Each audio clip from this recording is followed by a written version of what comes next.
So now let's talk about the prokaryotic cell कि ये हमारे पास बैक्टीरिया और आर्किया में होते हैं और यूकैरियोटिक सेल से बिल्कुल अलग होते हैं।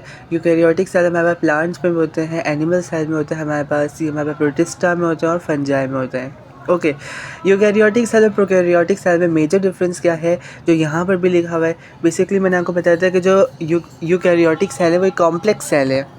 वो कॉम्प्लेक्स क्यों है? For just the only reason कि मैंने आपको पहली पार्ट में बताया था इस वीडियो के कि हमारे पास जो यूकैरियोटिक सेल होता है उसमें कितने कॉम्प्लेक्स स्ट्रक्चर्स होते हैं।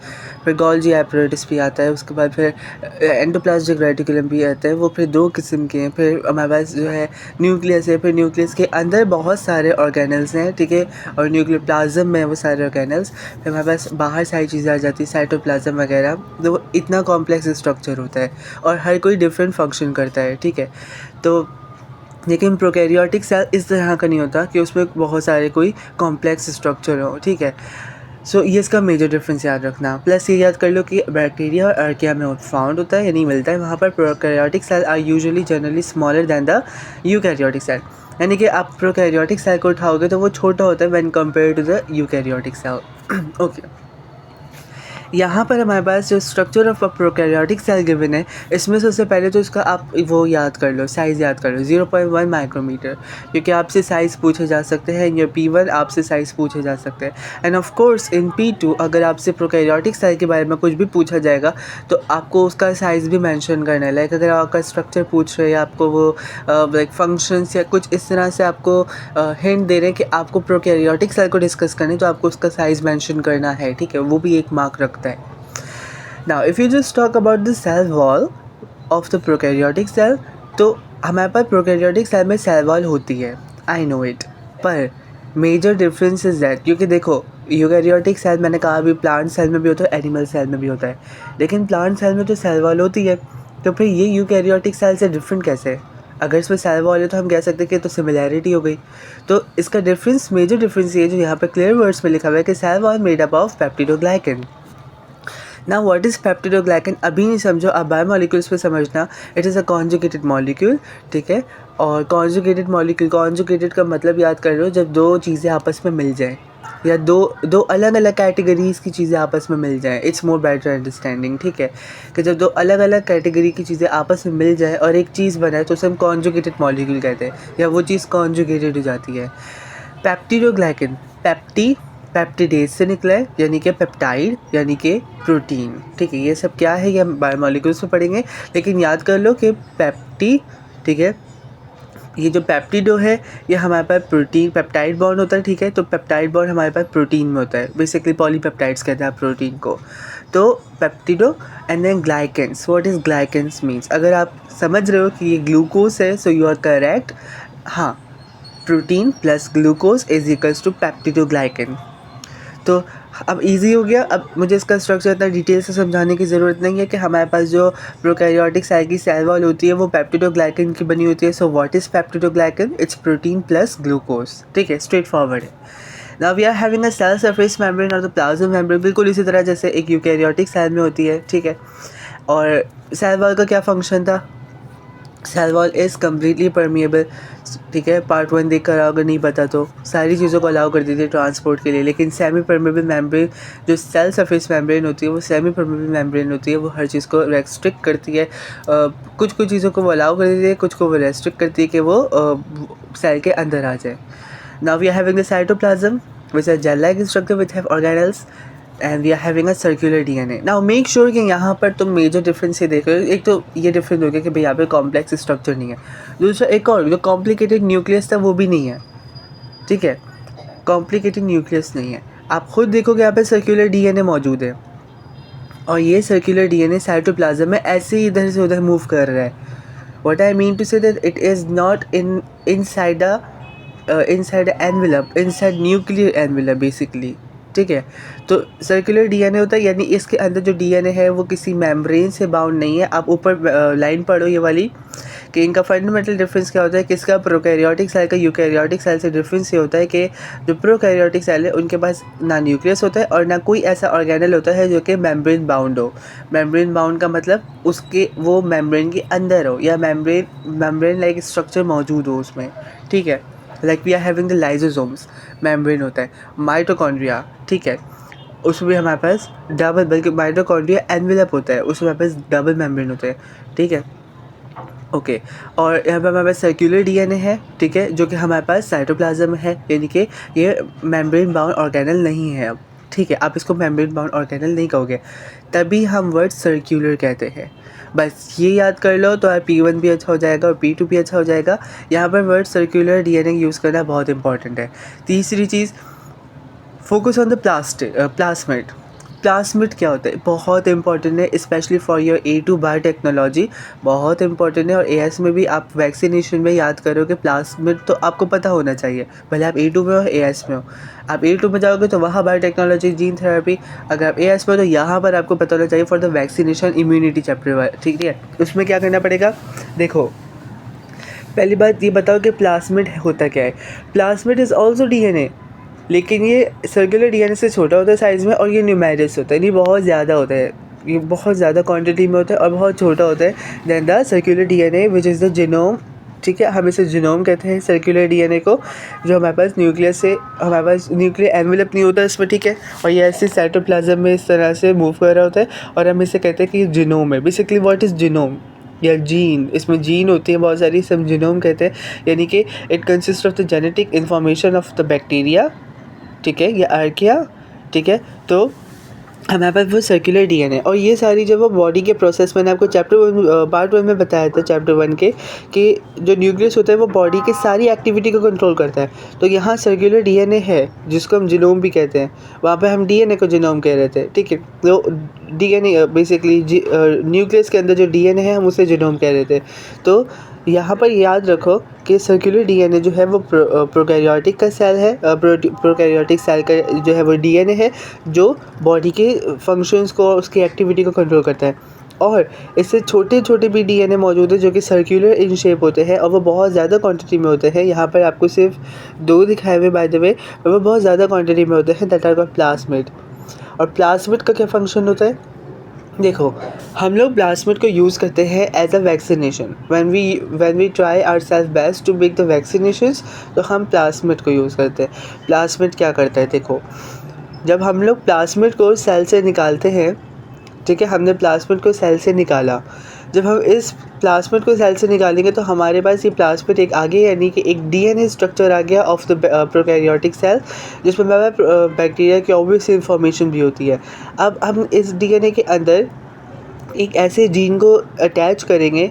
जीन हमारे पास क्या होता है, बेसिकली हमारे पास like you can just say that it's a genotype, it's responsible for the genetic modification of a perfect organism, ठीक है, और वो हमारे पास in the form of phenotype represent करता है, यानी कि जो अगर जीन में चेंज आएगा वही फिनोटाइप में चेंज आएगा, ठीक है। अब इतनी डिटेल अभी मैं नहीं बता रहा क्योंकि वो इनहेरिटेंस और फिर इम्यूनिटी वो अलग अलग चैप्टर्स हैं, हम उस पर डिटेल से डिस्कस कर लेंगे, नो नीड टू वरी। पर इतना याद कर लो कि प्लास्मिड का ईजी फंक्शन बताऊँ, आपने इसको बैक्टीरिया से निकाला, और बैक्टीरिया से निकालने के बाद आपने इसके अंदर एक जीन इंसर्ट कर दी। फॉर सपोज़ आपको कोई मेडिसिन बनानी है तो आपने उसकी जीन को इंसर्ट किया। अच्छा, उसकी जीन को इंसर्ट कर दोगे, अब आप प्लास्मिड को वापस बैक्टीरिया के अंदर डालोगे, और बैक्टीरिया फिर जब डिवाइड होगा तो हमारे पास इस तरीके से बहुत सारे जो है वो, अब बैक्टीरिया का ऑब्वियसली फंक्शन, आपने इसमें ये चीज़ डाल दी, एक जीन डाल दिया, तो बैक्टीरिया वो फंक्शन करेगा, वो प्रोटीन बनाएगा। जब वो प्रोटीन बनाएगा तो हमें वो प्रोटीन ज़्यादा मिलेगा, तो हमें ऑब्वियसली फिर बैक्टीरिया डिवाइड होगा। अब एक बैक्टीरिया हमें प्रोटीन दे रहा था, अब 2 बैक्टीरिया देंगे, फिर इसी तरह से 4, फिर इसी तरीके से 8, इस तरह से जब ये रेप्लिकेट भी होगा तो भी। और दूसरा कि अगर हमने एक दफ़ा इंसर्ट कर दिया तो उसके बाद भी जो प्लास्मिड था, जो हमने निकाल के जीन एंटर करके अब इसे वापस डाला था, तो जो हमने जीन एंटर किया था इस प्लास्मिड में ताकि वो मेडिसिन बनाए, लाइक वो प्रोटीन बनाए फॉर सपोज, तो अब बैक्टीरिया वो प्रोटीन बनाएगा, और क्योंकि वो बैक्टीरिया प्रोटीन बनाएगा तो अब हम वहाँ से प्रोटीन को इन हाई यील्ड अचीव करेंगे, और उसके बाद हम कहेंगे कि हमारे पास वैक्सीनेशन तैयार है। हम अब मैंने आई नो कि मैंने बिल्कुल प्रॉपर नहीं समझाया उस लेवल का जिस लेवल पे आपको समझाना चाहिए। फॉर योर इम्यूनिटी मैं इसको बहुत डेप्थ और बहुत डिटेल से समझाऊंगा। अभी तक सिर्फ इतना याद कर लो कि plasmid is playing a vital role in your vaccinations and biotechnology, ठीक है। यहाँ पे we have having also the ribosomes which are having the size और डायमीटर ऑफ 18 नैनोमीटर, दोनों का मतलब एक ही है, ये भी याद कर लो, इसका साइज़ पता होना चाहिए। राइबोसोम क्या करता है भाई, वही प्रोटीन सिंथेसिस करता है, यानी जब तुमने प्लाज्मिड को एंट्री कर दिया किसी और जीन के साथ जो कि प्रोटीन को बनाने के लिए रिस्पॉन्सिबल था, तो अब जो है वो हमारे पास बैक्टीरिया थ्रू राइबोसोम्स प्रोटीन बनाएगा। और राइबोसोम्स में कौन सा फंक्शन होता है, ट्रांसक्रिप्शन या ट्रांसलेशन, राइबोसोम्स में ट्रांसलेशन होती है, ठीक है। तो यहाँ पर ये चीज़ याद रख लो। And this is all about your prokaryotic cell. अब लास्ट स्लाइड चेक करेंगे अपनी, जिसमें हम लोग प्रोकैरियोटिक और यूकैरियोटिक सेल के बीच में डिस्टिंग्विश करेंगे। अब यहाँ पर जल्दी जल्दी से क्विकली रिव्यू करो कि प्रोकैरियोटिक सेल हमारे पास बैक्टीरिया या आर्किया होता है और यूकैरियोटिक सेल में प्लांट और एनिमल सेल आता है। अब कैम्ब्रिज आपको कहता है कि यूकैरियोटिक सेल में आपको एनिमल और प्लांट का अलग से पता होना चाहिए, जिसको मैंने आपको वीडियो पहले ही पोस्ट कर दी है, ठीक। और प्रोकैरियोटिक सेल का पता होना चाहिए कॉमनली, यानी हम इसको डेप्थ में बैक्टीरिया पर लेकर चले जाते हैं, ठीक है। लेकिन आर्किया का इतना कोई काम नहीं है, मतलब हम सिंपल इसको प्रोकैरियोटिक सेल कहते हैं। जो सेल सरफेस मेम्ब्रेन होती है वो तीनों में प्रेजेंट होती है, क्योंकि वो अलाउ करती है कुछ सब्सटेंस को एंट्री करें और कुछ के लिए वो बैरियर होती है, ठीक है। If you talk about the cell wall, तो हमारे पास एनिमल सेल में तो सेल वॉल प्रेजेंट नहीं होती, ठीक है। इस बेस पे हम डिस्टिंग्विश कर सकते हैं तीनों को, ये नहीं कह सकते कि एनिमल सेल में हमारे पास सेल वॉल नहीं होती और प्लांट और प्रोकैरियोटिक सेल में होती है। आई नो होती है, पर कौन सी, किस चीज़ की बनी हुई होती है। If you talk about plant cell, तो सेल वॉल हमारे पास सेल्यूलोज की बनी होती है। If you talk about prokaryotic cell, तो हमारे पास सेल वॉल पेप्टिडोग्लाइकन की बनी होती है। न्यूक्लियस हमारे पास एनिमल सेल में मौजूद होता है, प्रोकैरियोटिक सेल में बिल्कुल भी मौजूद नहीं होता, ना न्यूक्लियर एनवेलप होता है, और प्लांट सेल में भी मौजूद होता है। So in other words eukaryotic cell में होता है, प्रोकैरियोटिक सेल में नहीं होता। क्रोमोसोम्स, अच्छा अब ये थोड़ा सा डेप्थ में समझो कि the chromosomes of prokaryotic cell contain so called bacterial chromosomes, a circular molecule of DNA not associated with histone proteins, ठीक है। बैक्टीरिया में also contain smaller circles of DNA called plasmid, ठीक। यानी कि इन्होंने इजी वर्ड में बताओ कि हमारे पास सर्कुलर डीएनए होगा जिसमें ना न्यूक्लियस होगा ना न्यूक्लियर मेम्ब्रेन होगी, क्रोमोसोम्स इस तरह से, ठीक है। यानी कि क्रोमोसोम्स बेसिकली क्या है, बैक्टीरियल क्रोमोसोम्स हम इससे कह रहे हैं ना, ये सर्कुलर मॉलिक्यूल ऑफ डीएनए होता है which is not associated with histone proteins, ये बात याद कर लो। क्रोमोसोम जो हमारा ह्यूमन बॉडी का जो क्रोमोसोम होता है एनिमल सेल का, तुम देखो यहाँ पे लिखा हुआ है contain several chromosomes each made up of a linear DNA molecule associated with histone proteins, ठीक है। लीनियर का क्या मतलब होता है, स्ट्रेट। डीएनए मॉलिक्यूल का क्या मतलब है, obviously you know deoxyribonucleic acid होता है, ठीक। और ये हमारे पास किस तरह से आपस में अटैच होते हैं, बेसिकली इन ये डीएनए मॉलिक्यूल्स को पकड़ के कौन रखता है, हिस्टिन प्रोटीन्स, ठीक है। तभी वो लीनियर शेप में होते हैं। If you talk about for the plant cell contain several chromosomes each made up of linear DNA molecule associated with histone proteins, यानी कि इसका भी सेम वही है जो हमारे पास केस एनिमल सेल का है। यानी in other words eukaryotic cell में क्रोमोसोम्स इस तरह से अटैच होते हैं कि उनके जो डीएनए मॉलिक्यूल्स हैं वो हिस्टिन प्रोटीन्स पकड़ के रखते हैं and they are linear in size. Linear का वर्ड याद कर लो, मैंने अभी तुम्हें बताया था सर्कुलर डीएनए वर्ड याद करना है और linear DNA.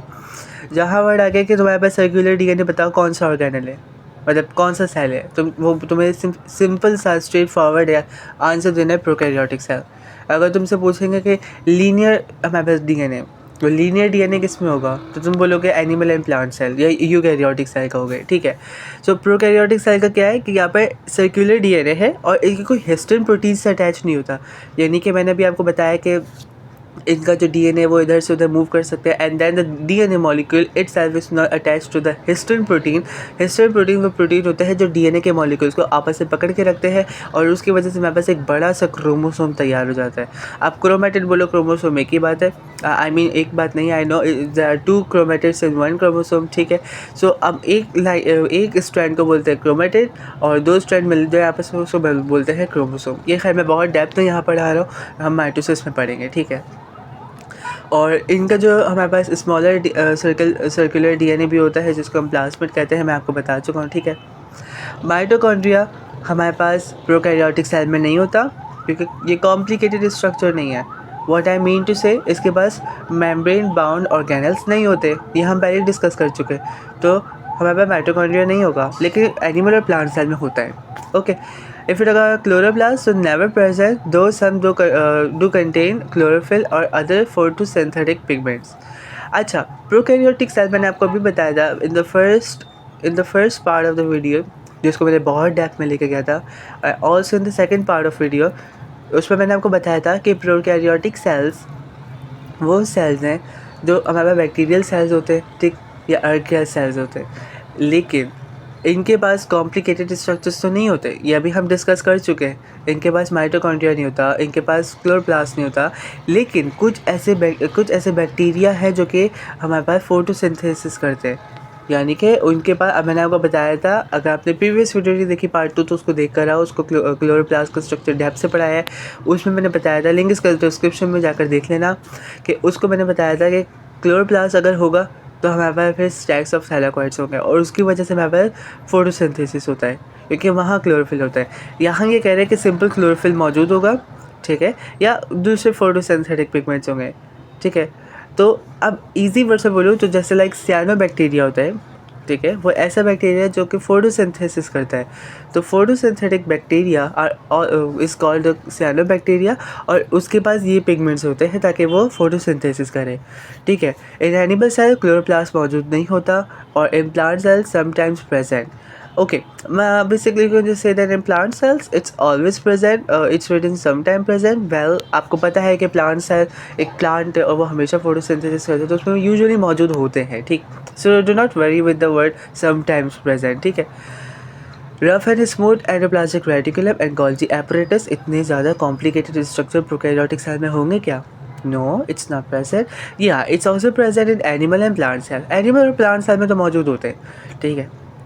If you talk about ribosomes, अच्छा, तीनों के तुम देखो तो हमारे पास जो है वो प्रोकैरियोटिक सेल हो गया या फिर यूकैरियोटिक में एनिमल या प्लांट सेल हो गया, हमारे पास कितने डिफरेंट इनके साइजेस हैं कि तीनों में प्रेजेंट होते हैं राइबोसोम्स। लेकिन प्रोकैरियोटिक सेल में 18 नैनोमीटर होता है इसका डायमीटर, और यूकैरियोटिक सेल में 22 नैनोमीटर होता है इसका diameter. If you talk about centrioles, तो सेंट्रियोल्स का मैंने क्या फंक्शन बताया था, it is in the mitosis and the meiosis. Basically आप यूँ कह लो कि in the mitosis it's in the cell division, ठीक है, यानी कि आपस में दो सेल को डिवाइड करता है, ठीक है, इन द सेल डिवीजन काम आता है, जो कि हमारा माइटोसिस या मियोसिस होता है। It is not present in prokaryotic cell, क्यों? क्योंकि प्रोकैरियोटिक सेल किस तरह से हमारे पास डिवाइड होता है, may be through sexual, no, may be through asexual, no, it is from the binary fusion. Binary fusion से बैक्टीरिया डिवाइड होता है ना, आप ओ लेवल्स में भी पढ़ के आए हो कि हमारे पास बाइनरी फ्यूजन से प्रोकैरियोटिक सेल डिवाइड होता है, तो इसमें सेंट्रियोल्स की रिक्वायरमेंट नहीं होती है। Same goes for the plant cell, के प्लांट सेल में हमारे पास बाइनरी फ्यूजन होता है नो, पर वहाँ पर एक्सेक्सुअल रिप्रोडक्शन होती है, ठीक है, तो वहाँ पर सेंट्रियोल्स की रिक्वायरमेंट नहीं है। और प्रीवियस वीडियो में बता चुका हूँ कि इसी की बेस पे हम एनिमल और प्लांट सेल को डिस्टिंग्विश करते हैं कि एनिमल सेल में सेंट्रियोल होती है क्योंकि वहाँ माइटोसिस भी होता है, म्योसिस भी होता है, लेकिन प्लांट सेल में सेंट्रियोल्स नहीं होते। So yup, that's the description of your prokaryotic cell and all the type of discussion जो कि आपको केमिस्ट्री में रिक्वायर्ड थी। We will be discussing everything in the remaining stuff in the next video, magnification वाला वगैरह सब, ठीक। So just do subscribe this channel and do like this video and share to those who are just struggling with eukaryotic and prokaryotic cell and all like this kind of stuff of the chapter. So we'll see you in the next video. Till that, take care.